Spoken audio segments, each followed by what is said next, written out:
Okay, so now we're going to be starting part 2 of the nervous system for chapter 11. We're going to pick up with the brain.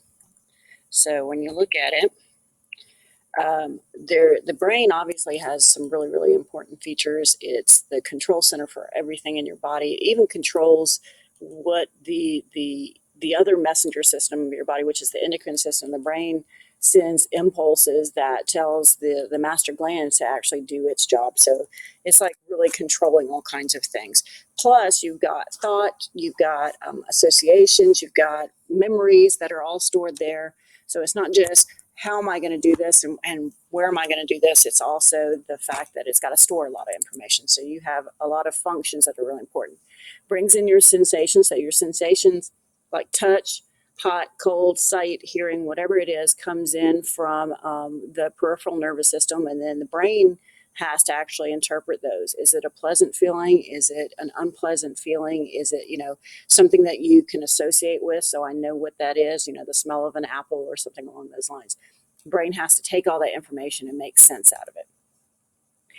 And it's your perception. So along with that, the perception. So a pleasant memory to something would be your perception on that, or an unpleasant memory would be your perception to that sensation that has come in.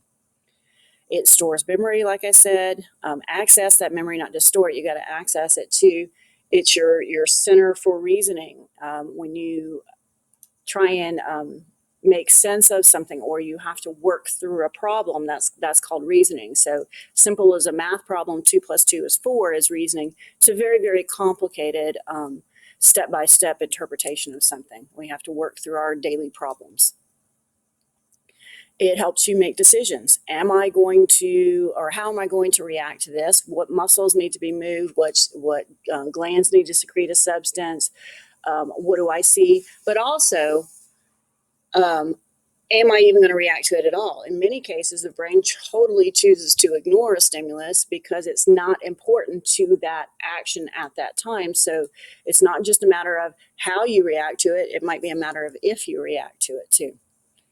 It coordinates those muscular movements. So if I'm going to make an action, then it's part of the brain is going to have to send out impulses to the motor neurons that will then interact with the muscles in order to make a movement occur. And the same with your viscera. So your GI tract, your lungs, your heart, all of those things. Any of your visceral type of activities, again, are going to be controlled by that. Some of them are really important, like cardiac muscle. Remember, is controlled by the brain, but it's also controlled by, it has some ability to control itself with some interactions between the cells themselves. But again, it still goes back to the brain for that type of action. Determines your personality, what kind of personality you have. That's the seed of that in there too. So somewhere in there, all of those chemicals and all those electrical impulses determine what kind of personality you have developed over the years based off of your choices and your growth patterns. If you look at this as a cross section of the brain, so we're looking at the brain right here. Um, Notice there's a little bit of difference from the spinal cord. Remember, with the cross section of the spinal cord, the gray matter was on the inside and the white matter was on the outside. With the brain, it's the opposite. White matter is towards the center and the gray is on the outside. What this really means is that your little neurons, the cell bodies are where it's gray, and then the axons that are coming in, so as I draw this in here, the axons that are myelinated are that part of that white in there. So they're all in that section in there. This structure we're going to spend some time talking about right here. This is called the corpus callosum, and you can see that it really literally looks like a bridge between the right and the left. Remember, this is their right and left, so this is right and this is left here.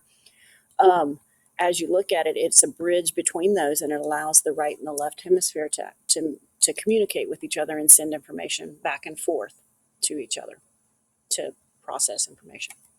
All right, we've got several parts of the brain. You've got the cerebrum, the cerebellum, medulla oblongata, and all those kinds of things that you've probably heard before. But the main portion, all of this, the main portion is the cerebrum. And so the cerebrum has a huge amount of importance. It's got all kinds of things. all of your logic and your rational thought and your sensations and associations and everything are going to really occur in here. Cerebellum down here in the corner that you can see a little bit of, that's got a portion, and we'll come back to that. And then the brainstem kind of reaches up into here, and that has its own section. But right now we're going to start with the cerebrum. It is divided into sections. Most of these you should know because of the portions of the skull are the same thing. So we have the frontal right here in the front section. You've got this division. You can see this where it says motor cortex and the somatosensory cortex, the pink and the orange. That line that divides those two is the difference between, or the division basically, between the frontal lobe and the next one, which is the parietal lobe. Back here in green, we have occipital lobe, and then you have the blue temporal lobe. The one that you cannot see that I just circled is deep in here. So this little groove that you see right in here, if I were to separate that out and bring that temporal lobe out, there's a deeper portion of the cerebrum that's called the insula. And we will, again, talk about all of these and their individual functions. If I cut the brain in half, so here's the brain in half. This is frontal right here. This is occipital on the back side. There's the cerebellum. Then we can look and see, and we say, okay, gray matter towards the outside, white matter towards the inside. And then you have this whole section in here. Okay? This whole section right here. It's divided down into portions. This is really kind of more of your primal sort of instincts, things that need to help you survive. So heartbeat, breathing, regulate sleep in here too, and those kinds of things. So the things that are like life and death versus thought and logic and processing and stuff, that's this part right here, and that's called the diencephalon. So all of this in this area right here is diencephalon. This portion on the back side, that's the cerebellum, and then we have down through here, let me erase some of this, from about here down through here, okay? That is the brain stem, and the brain stem's got three main parts. It's got the midbrain first, the pons second, and then the medulla oblongata as the next part. And then they got a little bit further. And then anything down below that, that's just spinal cord. Not just spinal cord, but spinal cord, not part of the brain. All right, here's again, diagram. So we've got the skull, here's the cerebrum in gray, diencephalon in this area, brainstem right here, and cerebellum right there. And you can see it in the real organ itself too. And it does have some texture and coloration difference, but you can notice that like in here especially, if you were to do the real brain dissection, it's a little bit more of looking for rounded sections than it is for different colorations or different structures that say the end of this and the beginning of the next. Notice this in the cerebellum right here, this nice branching structure. The cerebellum has this gray on the outside like the cerebrum does, and the white matter on the inside, but it has this very branched pattern. It's called the arbor vitae. The arbor vitae is literally tree of life. So it has to do with regulating some of your involuntary actions. I also want to point out here, because this has a nice picture of it, you have, let's see the gaps in here. So here's corpus callosum right here, and then you have the left and right ventricle, which you really can't see because they're going to, in 3D, it would like be back behind this section or in front of this. Here's the cerebral aqueduct. Here's the nice little, that little triangle. That's the fourth ventricle right there. All right, corpus callosum is that section in between the right and the left hemisphere. So it's deep, it's going to be in here, but it's really, really deep. That connects both hemispheres and allows them to communicate with each other. And so if something is processed over here, but needs to be associated with something over here to form a memory or to access a memory, the corpus callosum allows those two halves, the right and the left, to actually communicate with each other, okay?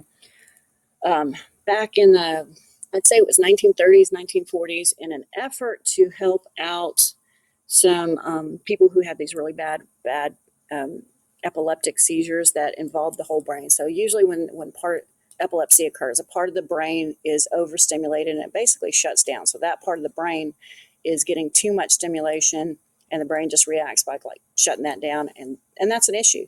Well, in some cases it can be very extensive, and so in some of these people that wave of inactivity basically incorporated the whole brain, and that can be life-threatening. Any epilepsy can be life-threatening at some point if it's, a fairly major portion being shut down. But think about the entire brain being part of that seizure.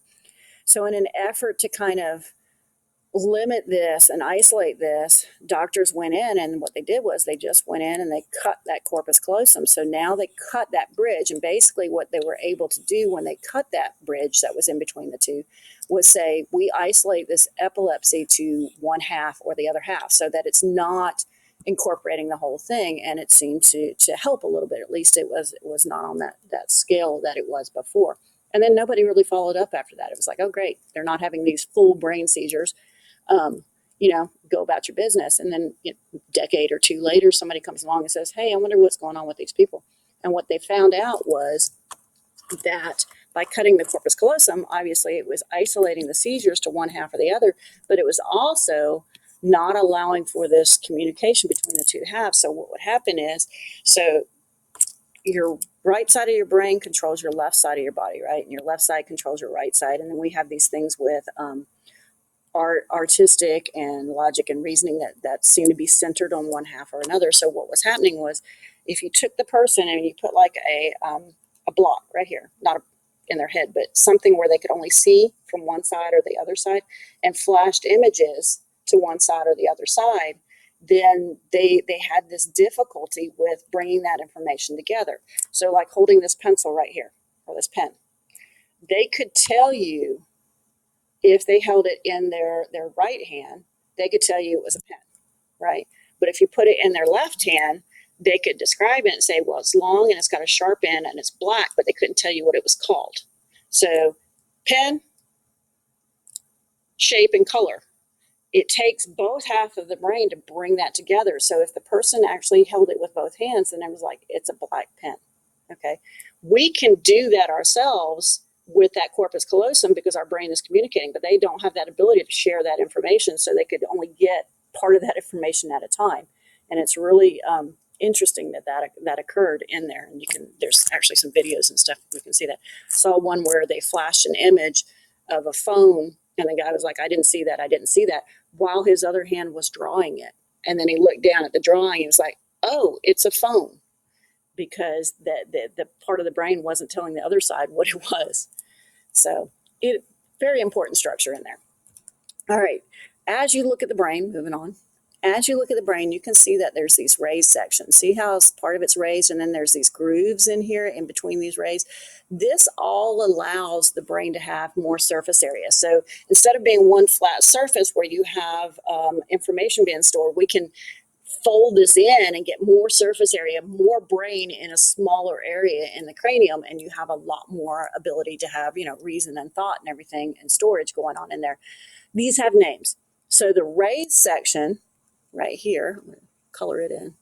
The raised section is called a gyrus, okay? Singular, gyrus. Plural, they are the gyri. They're called, the bumps or the convolutions. The groove that surrounds this, that is called a sulcus, or sulci for plural in there. So those are the grooves in there. And we'll come back to this one in a minute. But there's some smaller ones, so you can see them all over the brain. And then there's these larger, more pronounced ones, like this one right here, between the frontal lobe and the parietal lobe. You can see it right here, with this gyrus on one side and gyrus on the other side. But this is called the central sulcus. So you don't have to remember of Orlando, but it's the central sulcus right here. And that's the division point between the frontal lobe and the parietal lobe, but it's also a big division between what's going on that gyrus and what's going on in that gyrus, okay? All right. Then you have some deeper grooves. So these small little grooves right here, these are those little sulci that you have in here. But then we have these really deep grooves. So you got a deep groove that divides right and left. These are all called fissures. So that's your longitudinal fissure. So it's got the right and the left. So this is right and this is left because this is the frontal lobe and that's the occipital there. You have the division of the, here's the cerebrum. Oops, extra there. the cerebrum and the cerebellum. So there's a groove right there. That's called the transverse fissure. And then you have this, one of our lobes right here is called the temporal lobe. So frontal lobe, parietal lobe, occipital lobe. This is the cerebellum right here. And then you have the temporal lobe. And that little groove right here is called, it's got a couple names. And you're going to notice that sometimes these terms fissure and sulcus get kind of interchanged. Generally, it's called a lateral fissure. Sometimes you'll hear it referred to or noted as the lateral sulcus, okay? But it's that division between the temporal and the frontal. Fissures just tend to be deeper than a sulcus is. All right, so what do each of these lobes do? Here's the frontal, here's the parietal. The central sulcus divides the frontal and the parietal. You have the occipital on the back. Notice there's no good division here. It's just a region. So there's nothing like this has a definite structure that divides frontal and parietal. We really don't have that for occipital. It's just kind of this region on the back side of the posterior section of the brain.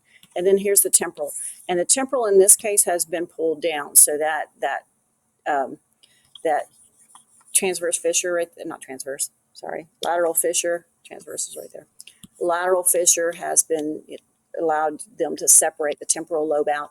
And there's that insula that's deep inside. You can't see it from the outside until you kind of pull away the temporal lobe. So that's the insula. And again, it has a couple names, but just no insula, deep inside of there.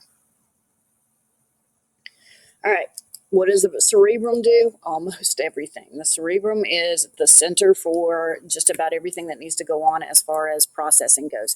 So it does interpret an impulse that comes in. So you see light, it comes in, everything can work. Your eye can pick it up, the nerve can pick it up, it can be transported to the brain, but if it never hits the right part of the brain to be interpreted, then you don't see anything. So it has to take those impulses and it has to make sense of those impulses. So it's not enough just to get the electrical impulse or the, the light or the sound or touch or whatever it is.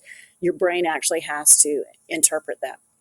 It tells your muscles to do stuff. So voluntary movements of your skeletal muscles, it's saying, okay, these need to contract in order to make this smooth standing up or sitting down type of process going on.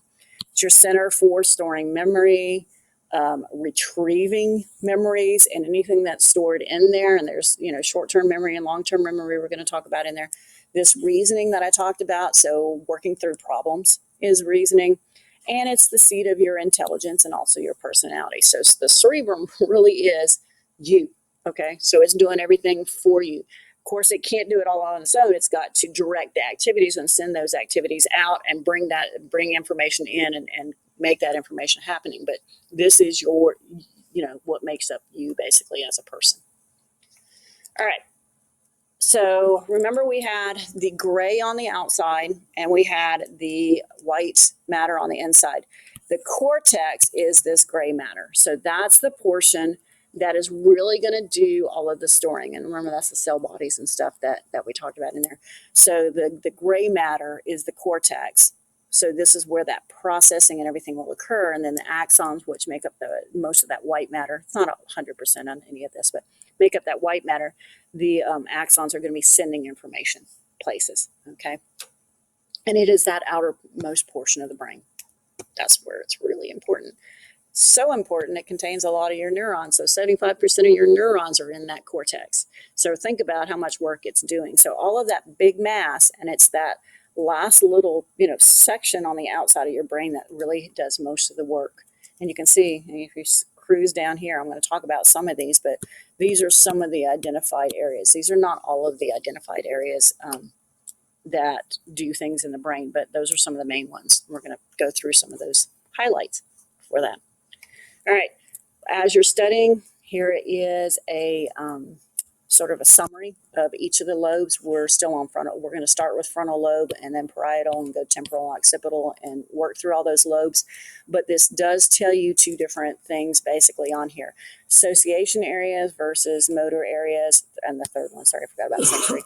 Sensory areas in here too. So You remember motor is telling your voluntary muscles to do something, so it's information going from the brain out, okay? Sensory is coming from outside the central nervous system in, so it's picking up information.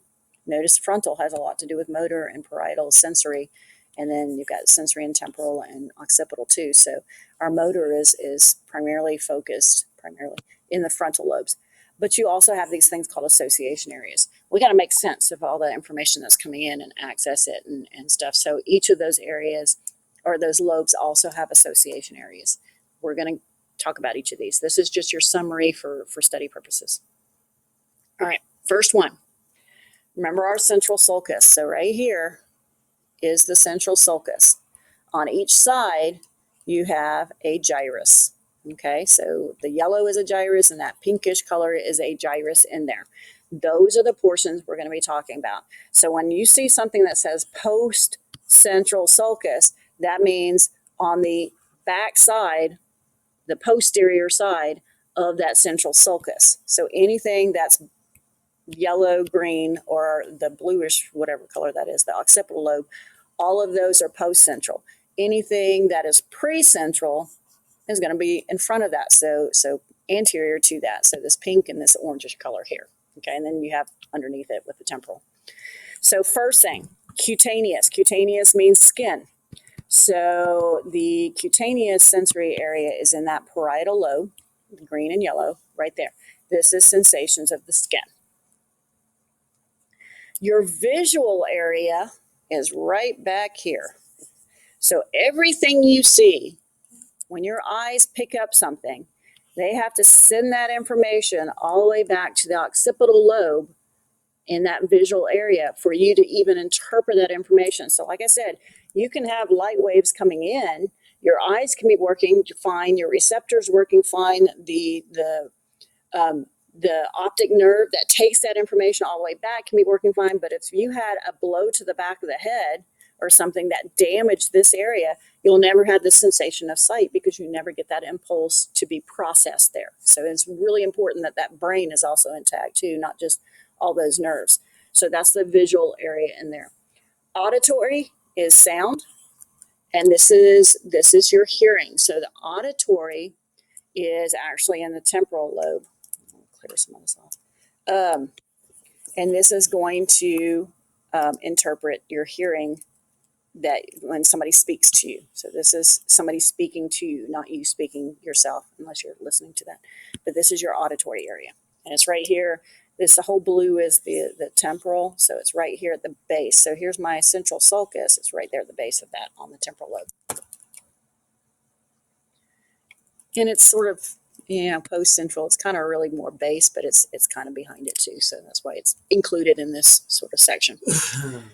Sensory area for taste. So again, this is still, what am I feeling? All of these sensory is feeling. This is not doing anything yet. This is just bringing in information. So sensory for taste is near the base of the central sulcus.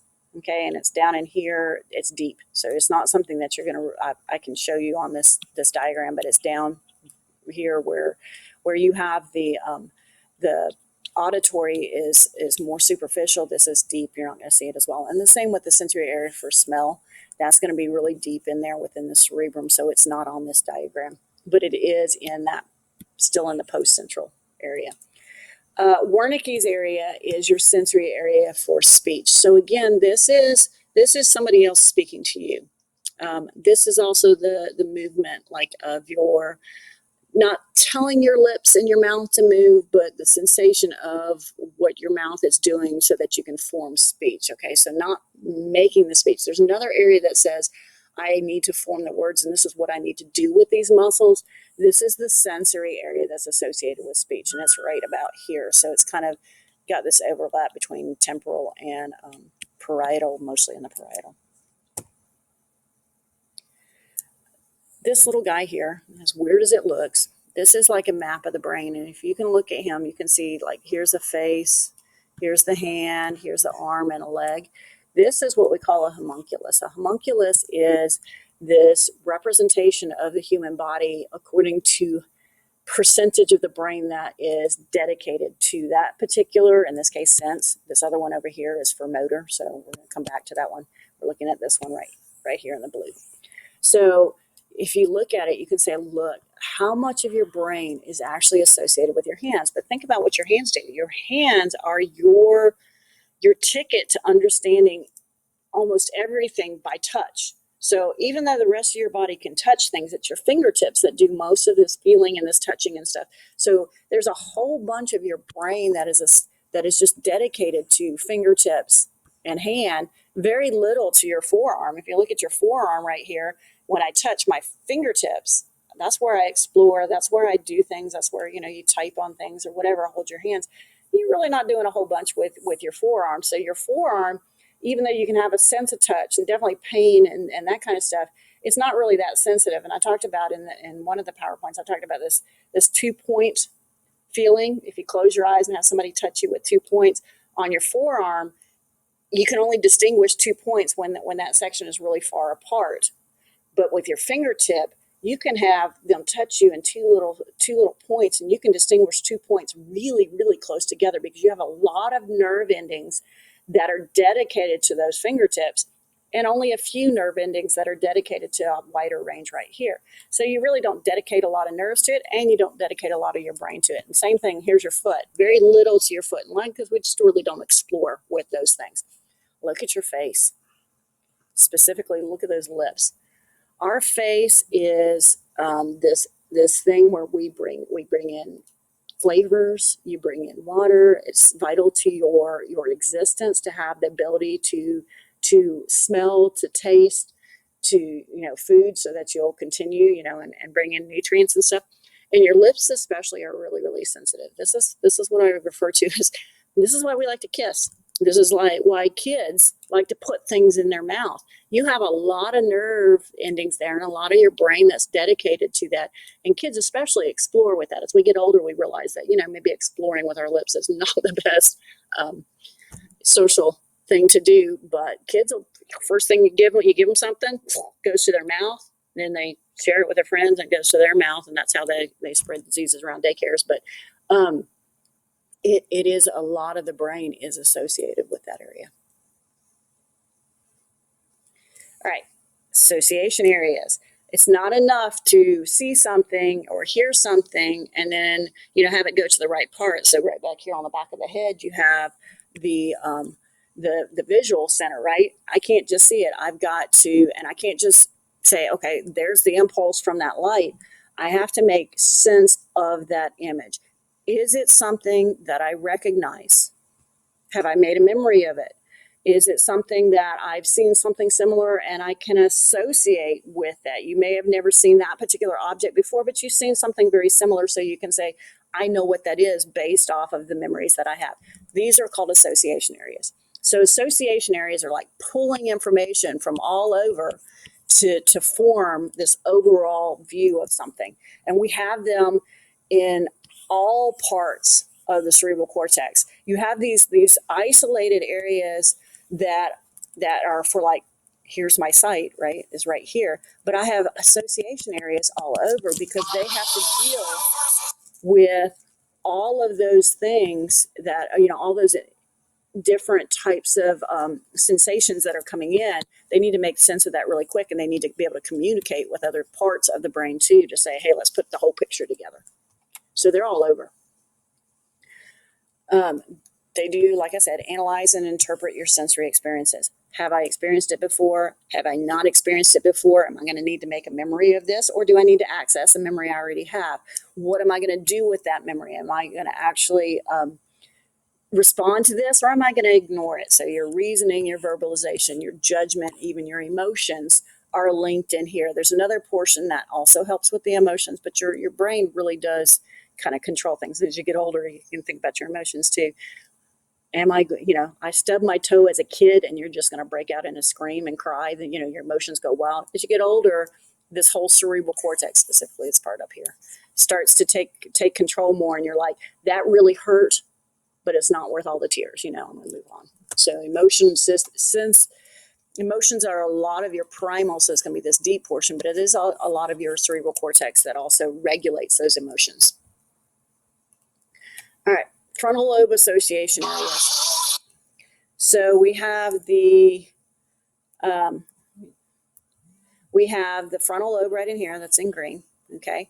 So what's going on in the frontal lobe? This is a lot of your logic and stuff. So concentrating, if you're thinking really hard about something, this is going to go on in the frontal lobe. In there, planning, complex problem solving, regulating those emotions is also in there too. This is one of those things that continues to grow into adulthood too. So this portion of the brain is one of those that, we talk about, and you might have heard, the jokes, your frontal lobe development is a little bit behind. Really, in some cases, it's like takes to the age of like 21 for the frontal lobe to really develop to its fullest, really adulthood potential, I guess, in there. This is also why 16-year-olds, sometimes 15-year-olds, don't make the best judgment calls. The best reasoning is because their frontal lobe is still developing. So, where you would say, hey, maybe standing on this car while it's moving sounds like fun, but probably not the best idea. 15-year-old, that part that says maybe not the best idea sometimes isn't functioning quite correctly, and you get this what was he thinking aspect, and that's exactly, they weren't thinking. The brain was not fully comprehending the outcome of the potential there. It sounded much more fun, and so let's do it. All right, parietal lobe association areas. These are going to pick up remember speech was in here and stuff, so this is understanding the speech, sensory speech, understanding the speech of somebody else. This is not me forming speech. This is you speaking to me and my brain saying, what are you saying? So those association areas pick up speech from somebody else and choosing the words of that person. But it's also that portion that says, okay, I will have to speak. There's another section, there's a motor section that controls my muscles to speak, but what words will I choose to use? This is going on in that parietal, and then it's going to tell Broca's area, which is about right here, Broca's area, to actually form those words. So you can have those words in your brain without actually expressing them. My mother had a stroke back early 2000s, so she had a fairly significant stroke, and it pretty much took out this portion right in here. So the first thing she lost was, she lost, it was on the left side, so she lost her feeling down her right side and the ability to use her hand really well. But she also lost aspects of that motor section of her speech. So this motor section that I'm circling right here, she was not able to form the words. It did not affect these association areas for speech. And she'll tell you right now, I could think and I could say it, because one of the things they'll do when you're trying, the therapist, when they're trying to help somebody who's had a stroke, is they'll show cards. So they show this card and it has a picture of a dog on it or something, and you're supposed to say dog, recognize it. And she would look at it and just shake her head. And she said, I knew what the word was and I knew what the image was, could not make my muscles do the work. So she could not form the words. She had to relearn that portion of it. So again, there's this interaction going on. The association areas of coming up with those words is in one area. The forming of those words is in a different area. The actual muscle control is in a different area. All right. Temporal lobe association area. So this is this right here in the green, this portion.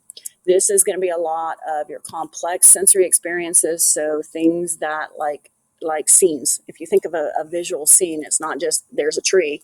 It's a tree and the mountains and the water and that kind of stuff. So an entire picture of this experience that you're having. Music, which is a complex set of patterns of sounds that you have to pick up on. Some of us, it's not too highly advanced, but for other people, it's much more developed. My son's great. Me, tone deaf, and couldn't pick up music to save my life. But that part is in that temporal association area. And then complex patterns too, and that really plays into the scenes and the music there if you're looking at for patterns and things. Occipital lobe, the brain's flipped in this case. So here's the frontal lobe, occipital lobe in green. Here's the cerebellum down here.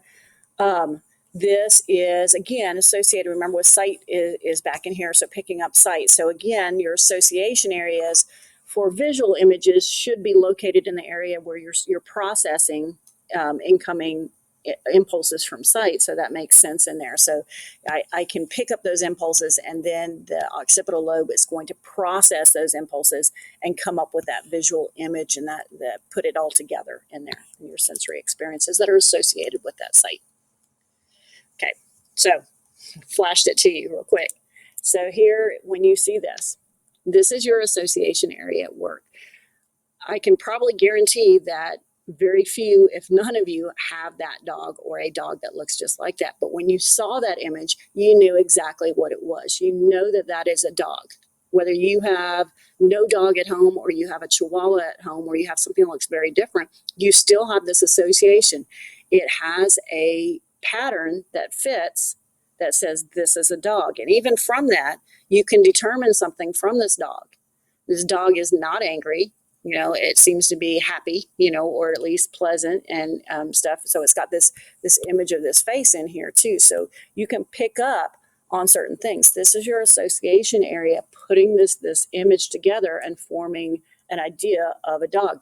You could even in your brain associate a sound. So you know what kind of sound this dog makes, even though you can't hear this dog actually making that sound. If I had a picture of a Chihuahua, you would probably have a little bit different bark in mind for that Chihuahua. So again, you've made associations of this through your learning experiences.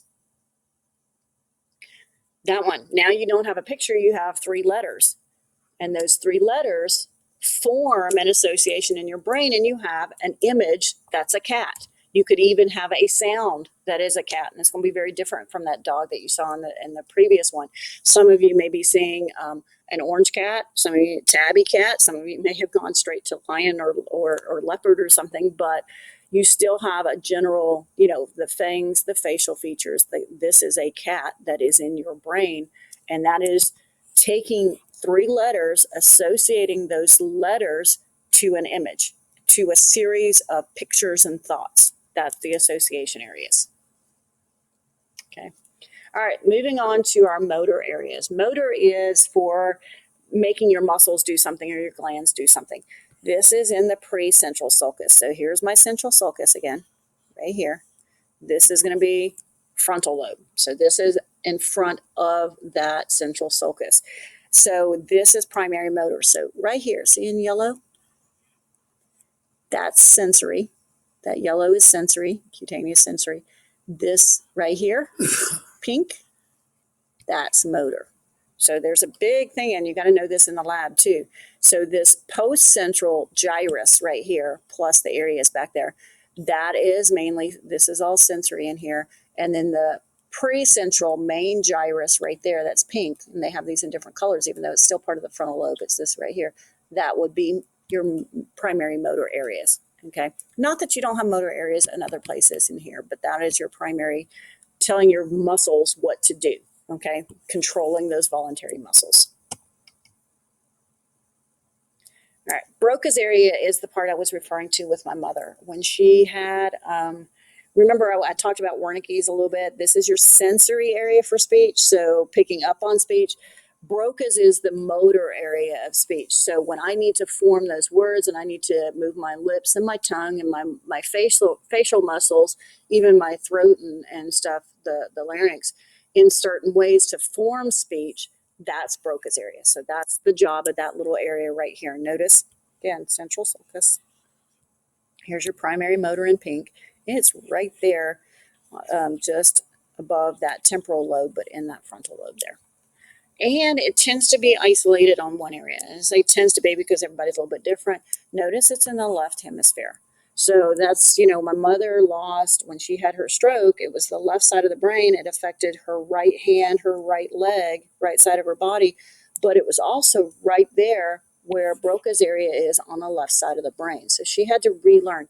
You can't like regenerate this tissue. Once that tissue dies, so a stroke causes death of brain tissue. So the tissue that she lost was lost forever, but you can retrain and make new connections. So within that area, the tissues that had died, they're gone forever, but she can form new connections. So now she has the ability to have speech again. It's nothing like it was before. It's very stilted speech, and she gets things wrong, like she calls us by the wrong names and stuff. And sometimes it's almost like playing, you know, a game of what's she trying to figure out here, because she can't come up with those words, she can't form those words, but she did have some definite damage in there. But she was able to go from no speech directly after the stroke to some actual speech now, and it's been almost 2 decades now. The frontal eye field. So here's Broca's right here. It's in that area right above that. This is not for sight. Remember, sight is back here in the occipital lobe. This is the motor area. So this is, how am I going to actually move my eyes physically, directionally, and my eyelids as they go up and down for the sight to occur. So I'm actually physically moving my eyes. I'm not picking up on the light waves. This area is not picking up on the light waves. This is just moving my eyes so that I can focus in on something and look at something. All right, and here's your homunculus for the motor areas. Again, not much different from the sensory. A lot of it dedicated to the lips and the face, because facial expressions, I mean, just think about it. You can see mine as you look through this. We use our face a lot as an expression, not just for putting food in and water in and then speech in there. You have micro expressions, a lot of muscles that are dedicated to that, and a lot of nerves that are dedicated to those muscles, like surprise, or, I'm smiling, but you can see in the eyes that there's really nothing going on. Those kinds of things that you can pick up from people based off of their facial expressions. And that is a lot of the brain is dedicated to that motor section in there too. And then again, hands, because we manipulate. We don't just explore and touch things, but we use our hands to do stuff. So I have to have a lot of nervous tissue that's dedicated to telling my fingers what to do. Again, even though these are important and feet and walking are important, they're basically doing that one job. They're not doing as much work as some of the others have to do. So less of the brain is dedicated to that. All right, hemisphere dominance. You always hear that thing, I'm left brain or I'm right brain. There's not a whole bunch, necessarily to that. There's a little bit, I guess, to that. And we tend to blow it more out of proportion. But for most of us, you say the left brain is and this is occipital in the back. That's why this is left. Remember, I'm not looking at his face. The left brain is the logical and the right brain is the art type thing. That's true to a certain extent, because you'll see as we go through some of these areas, you do have a lot of the right brain that is dedicated to visual types of things and artistic types of things and interpreting those things, and a lot more of the mathematical and the logical on there. But it doesn't mean that, one person's all left and one's right. Most of the time you're a little bit of both, communicating back and forth in there. You're not really one or the other. But there are some fun games out there. You can go on the internet and you can kind of, am I left brain dominant or am I right brain dominant? And usually most people aren't too surprised by their outcome. They're artsy or they're much more logical. I'm one of those people that, when I do study or I do notes, it has to be in lists. And then you have those people who study and they make these diagrams with the central area and then all of these little lines coming out and these bubbles and these thoughts. And to me, that's just chaos. But that's a difference between, how are you physically able to associate things in your brain. So left brain or right brain. But for most of us, it's kind of the left hemisphere. It doesn't mean you're a logical person. It just means that the areas that are controlled by the left brain are the ones that is dominant. All right. Either way, your dominant hemisphere, which for the majority of people is left, is responsible for those physical acts and those sort of logical acts too, in some cases. But physical acts of like speech, writing, reading, your verbal skills. How are you going to say things? How are you going to put sentences together? Analytical skills. How am I going to work through problems? And the same with computational. Am I doing that math that we think of with logic and stuff is in this area in there, and the analytical that we think of with like math and science and stuff too. The non-dominant, which for most people would be the right, are these non-verbal tasks. You got motor going on in there too, but things like, music, there's that artsy looking stuff, visual patterns and stuff. Emotional and intuitive thought process are going on that non-dominant half, which is normally the right brain. But I'm telling you right now, your brain is, especially the younger you are, is very, very malleable, and it can pick up on things. Like my mom, even though she was older when she had her stroke, remember she had to redo some of those associations with speech so that she could speak again, so her brain can learn new pathways through things. There's been a couple instances where there's two girls, I'm thinking of two young girls, one in England and one that was actually in Houston, that had to have half of their brain taken out. One of them was due to, I think it was back to that epilepsy thing. She had such severe epilepsy, it was the only way to save her life. So they took out, her right half, her right part of the brain.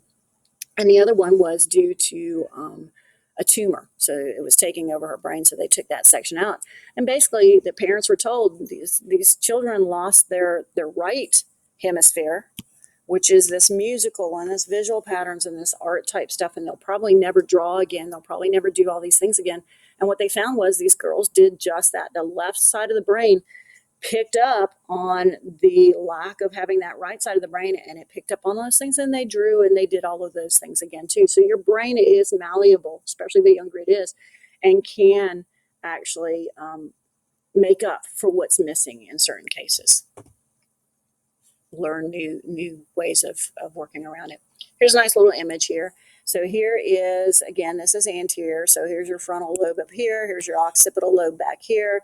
This is going to be the right. This is going to be the left. And notice that, a lot of it's the same across here. Olfaction, left side controls the right. So olfaction is smell.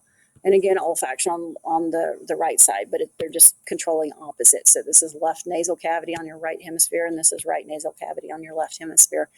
And then you get down to here. So here's speech that is primarily on this side, but then you have like motor control, your right hand motor control versus your left hand motor control. You've got one, on each side of the brain. But if I have damage over here on the left side, I'm going to have problems with my right hand. Notice where that is. That's really close to that Broca's area too, by the way. Feeling shapes with your right hand, feeling versus left hand on this side.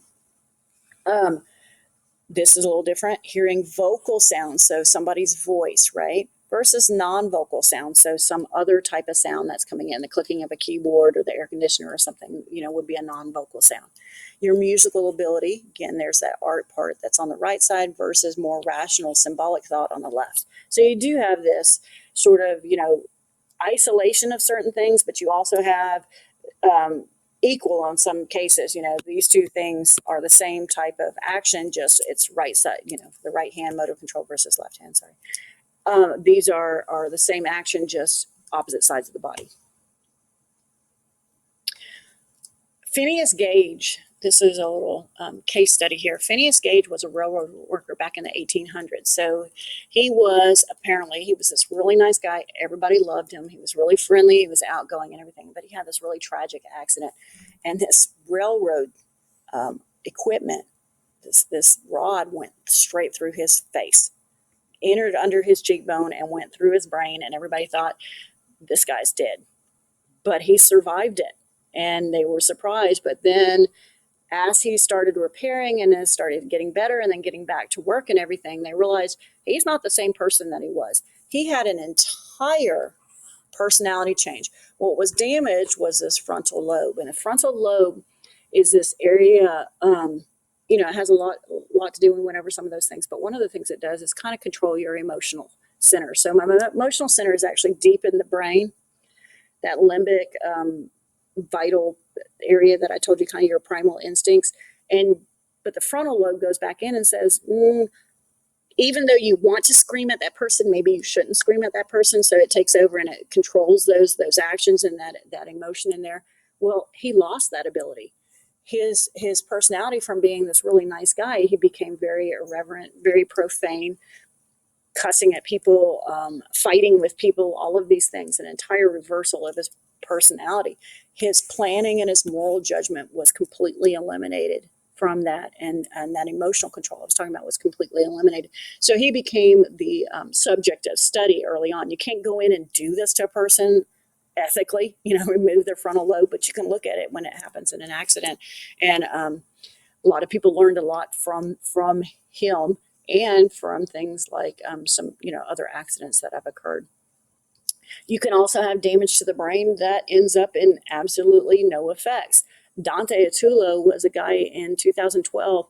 He was working on, he was actually on a ladder, and he was using a nail gun to nail in some things on the ceiling. and he came down off the ladder and tripped. And when he did, he hit himself in the head with the nail gun. And that's all he thought he did. He thought he hit himself in the head because he saw nothing. There was no blood. There was no nothing. He was like, oh, that was close. And then he went home and he was like, man, I've got this really, really bad headache, all this nausea.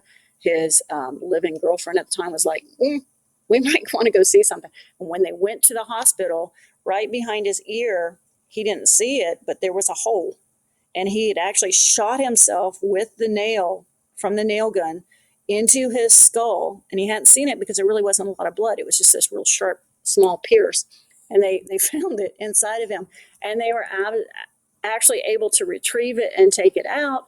And he really hasn't had any sort of side effects since then. So it went into his brain, unlike Phineas Gage, where it went in and it did damage to portions that were vital.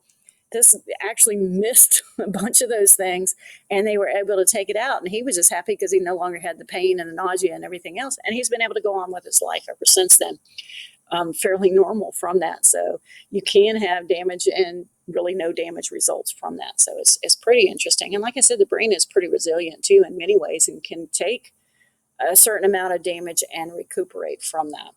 It just kind of depends. Are you lucky or are you not lucky on what happens in there, I guess. Alzheimer's is one of those things we think about too. Alzheimer's is really tragic disease with no cure at this point. Lots of research going into that. It affects about 11% of our population over the age of 65. By 85, you can see it's almost up to half. So by that time, you're really high in there. It's hard to really significantly diagnose specifically Alzheimer's because you can have symptoms that are similar to Alzheimer's and they're really more like senility or memory loss because of age. So what sometimes may get attributed to Alzheimer's may not be Alzheimer's, and what doesn't get attributed to Alzheimer's might be actually Alzheimer's. So it is really hard. The significant diagnosis really comes after death. So you would have to look at the brain tissue specifically. At the point before death, you're looking at symptoms. But the symptoms are that memory loss is the big thing. And it can be, gradual. It can come on and be significant pretty quickly, or it can take a longer time to do that. Usually it's memory loss for recent events. So if you ask somebody with Alzheimer's about their children when they were 3 or 4 years old, and this person, their kids are grown now, they can give you significant details about things that occurred with their children's lives when they were really young, but they may not recognize their adult children. So the recent events are the things that they're not forming memories or holding on to memories for. They can be moody, combative. They're losing control over their own body and their own life. So you can understand the frustration that would come along with that, including the combative. Losing the ability to talk, walk, eat, remember where they live. So you've got a lot going on in here. If you look at these brain scans down in the bottom, but either one of these, but I'm going to start with this first one here. The orange tells you glucose usage of the brain. So you can see that the orange and the yellow is a high amount of glucose use. And then the dark in the middle is kind of where you're not using a lot of glucose. So where you are using glucose is high activity. All right. So in a normal brain, a lot of orange, a lot of yellow, very little of the dark in there. As that person progresses towards mild to severe cognitive development, you can see that the orange gets lessened. You see a little more of the yellow in here, but less orange. And that dark area of no activity is increasing until you see really in somebody with a lot of Alzheimer's, very little of the brain is actually functioning to the level that it really should be. And same with this other picture in here, lots of dark areas in there. There's a brain neurologist that is on TED Talks, and he's really good on that. He's done a lot of work with this and actually stimulating, going in with deep brain stimulation. So they put electrodes in here, and they try to re-stimulate the brain and get the brain to function again. And they've had a lot of success at that. And they've done it with Alzheimer's. He's done it with all kinds of different things on there. But one of the things he says is the lights are off, but there is somebody home in there. So if you can get that re-stimulated, you can possibly reverse those effects to a certain extent. So it's not like the brain is gone and the brain is irretrievable at that point. It's just not being used and it's not getting the information. So his job is to try and turn those lights back on, light that brain up literally when you look at these scans, and get it to work again, or at least never get to that point where it's not doing that. Really, like I said, a confirmed diagnosis is really only at an autopsy. So it's really the symptoms that we look at as far as whether it's cognitive impairment or if it's actually Alzheimer, if it's senility or something like that. But they look for these actual physical features that you're not going to go into a living brain and get, but these little senile plaques. And I'll show you a picture of that in a sec. We're going to come back and talk about cholinergic neurons and stuff, but remember that to get information to transfer from one neuron to the next, you're going to have these neurotransmitters. So there's a problem with acetylcholine and some of these other neurotransmitters not being enough of them. So it's not getting information from one neuron to the next neuron to the next neuron. So you're not moving that information around, not storing that information, or not accessing that information. And there does seem to be a genetic connection in there. They haven't located a gene. It's probably more the interaction of several types of genes in there, but there is some sort of genetic portion to that. These are the senile plaques. So you would want very little of this. So you've got brain tissue and stuff around here, and then you have these plaques, which are really just another term for like a scar. Not a scar like we think of with skin tissue, but a scar within the brain.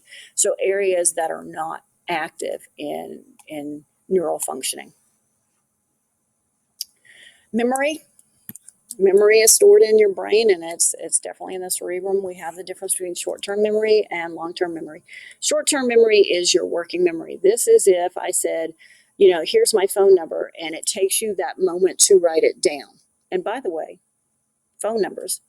Nowadays, we think of phone numbers in the Houston area because there's so many of us. We have this area code like 281 or 832 or something like that indicates the area, and then you have a 7-digit number. And in small towns and small areas, that's all you still use are the small 7-digit numbers. And when I was growing up, that's what we used in Houston. So you had the 7-digit number.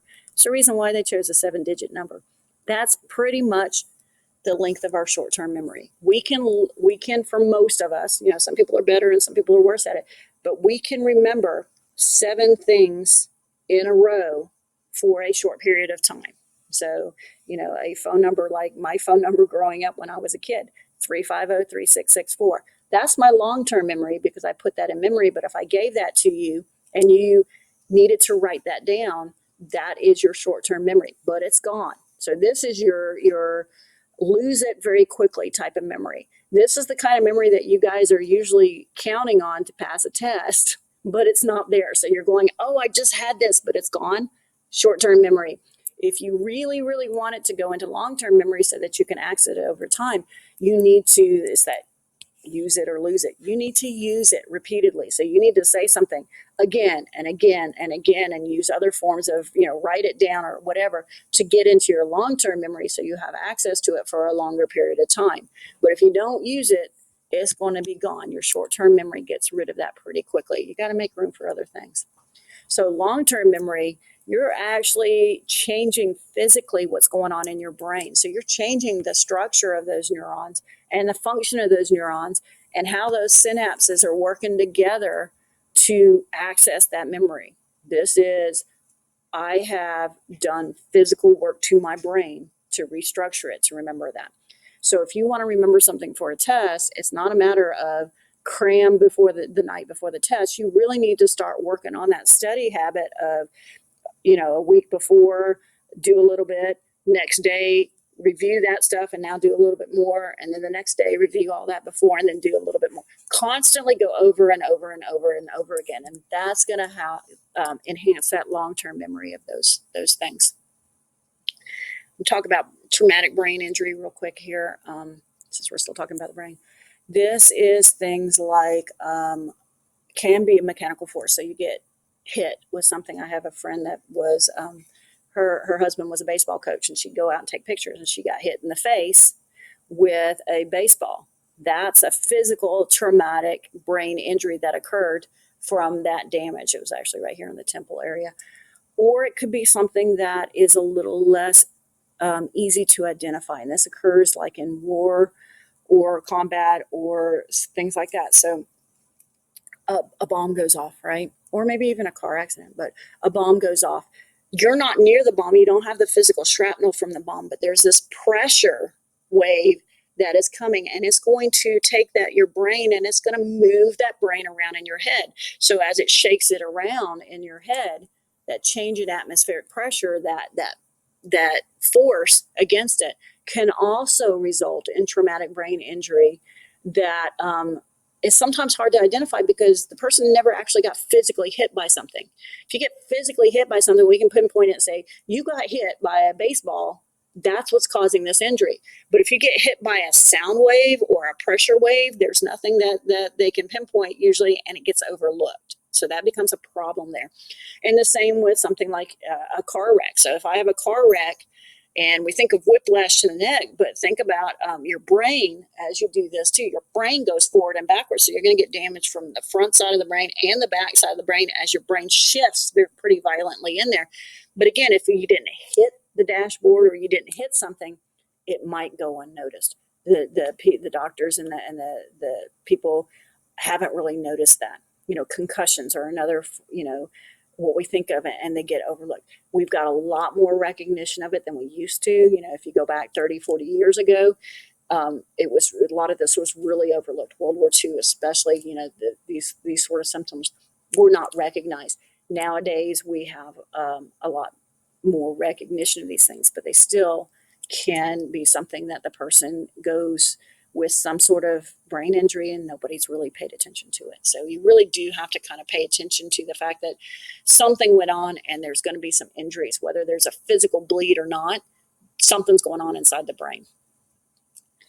All right, deep brain, diencephalon is, so the cerebrum would be all around this. This is that deep interior portion of the brain. The diencephalon is also divided into two hemispheres. You can see the thalamus on both sides. And then down here, this portion is the brainstem. So the lower portion is the brainstem. This is the diencephalon right here. You got the third ventricle and stuff right in that area. A lot of things in here. We're not going to talk about all of them, but you do have the thalamus. That's important. The hypothalamus, which is the communication between the nervous system, so the brain, and the endocrine system. So it's giving the master gland its information as to how it needs to respond and get the glands to work. You've got your sight, so the optic tracts are in this area. This is part of that too. We'll talk about later. Infundibulum is just this little stalk. So the pituitary, which is the master gland, hangs down off of this little stalk. That's what the infundibulum is. So if this is the pituitary right here, gland, then the stalk is the infundibulum. And then the pituitary itself is divided into an anterior pituitary and posterior. So this is the master gland basically that controls the actions of other glands, but it is also part of that brain area in there. And then mammillary bodies and pineal gland. Thalamus is, you can see it here in orange. So the thalamus is basically taking impulses that are coming in, so your sensory impulses, and directing them. Where in the brain does this need to go? So that's the job of the thalamus. What's coming in? Let's send it to the right area so the brain can make sense of this. So it's receiving those sensory impulses and just directing that activity and sending it to the right place. Okay. Hypothalamus, this is, like I said, it is the connection, but here's the pituitary down here. So that little stalk right there, that's the infundibulum, by the way.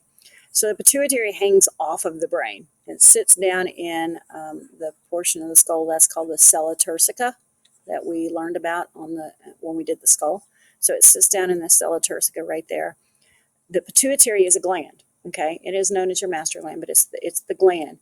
The hypothalamus is a portion of the brain that is going to, one of its jobs is to direct the activities of that hypothalamus, that pituitary, and tell that pituitary what to do. The pituitary has some self-control too, but it does send that electrical signal there. So we call it part of the neuroendocrine system because it's the nervous system interacting with the endocrine system. Oh, visceral activities, I didn't mention that. Limbic system is your emotions. So the limbic system is nice emotional center of your brain. It's really not one section. It's a combination of a bunch of different parts of the brain. So portion of the frontal lobe, that's the portion that says, my emotions are getting control of me, rein that in, or this is how I want to act to it. So this is your logical portion of your emotional center. Your temporal lobe too also plays a role in here.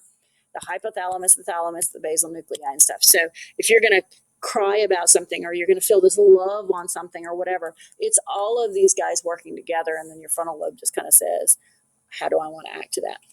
Do I want to fight this emotion, or do I want to go with it?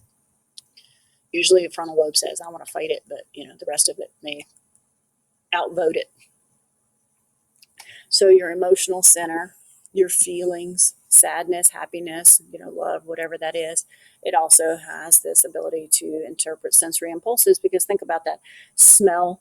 If you smell something like a former boyfriend's, cologne, it's going to evoke an emotional response out of you. So you do have that sensory impulse that it needs to connect to that limbic system in there too. Basal nuclei, we're not really going to spend a whole bunch of stuff on there, but it is part of the gray matter. Really, that's the important part there. It does produce the dopamine, and dopamine is really important with, it's a neurotransmitter, and it does help with muscular activities. So when you have a lack of dopamine being produced or being recognized, you're going to have depression of your muscular activities, and that's what you kind of see with Parkinson's going in there, is that inability of dopamine to do its job or to be produced. So we can have these alternatives to dopamine that supplement the dopamine to kind of control some Parkinson's activities. And Parkinson's, remember, a lot of it is that shaking of the head and stuff, that inability to control your muscular function, and that's what you see in there.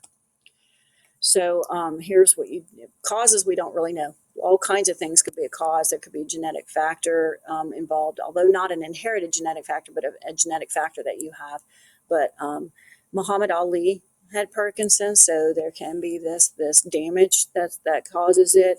A lot of the drugs that came out in the 1970s and 1980s that we call designer drugs, there was an increase in Parkinson's, so it could be due to that. So there's a lot of things that are a possibility of being reasons for Parkinson, but it hasn't been nailed down yet. Nobody really knows.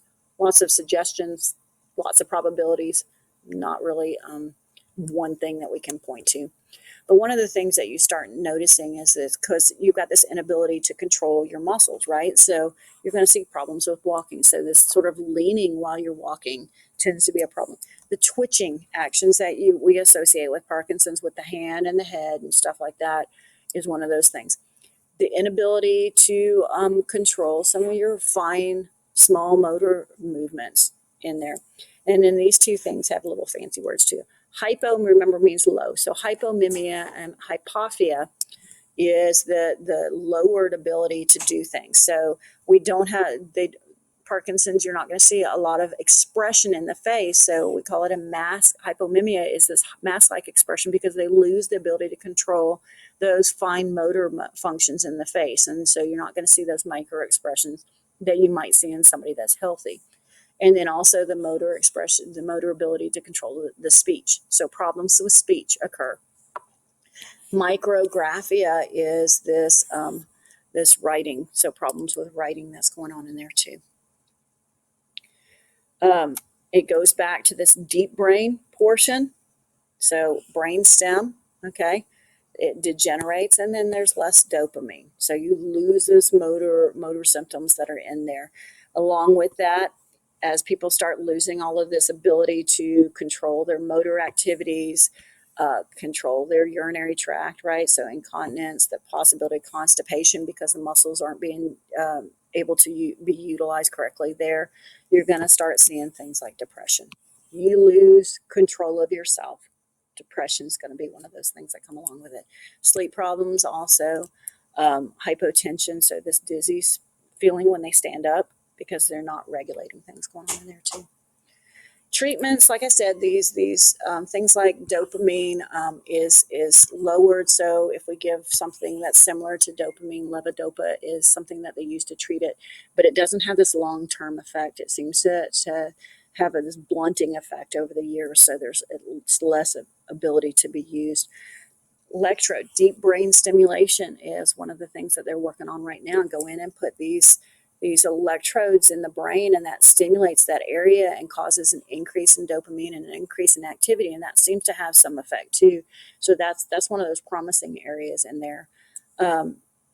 Get the brain to start producing its own dopamine again. And then huge in this is stem cell research, and Michael J. Fox, the actor, and Muhammad Ali were both very active. Muhammad Ali has passed away, but Michael J. Fox is still here, I believe.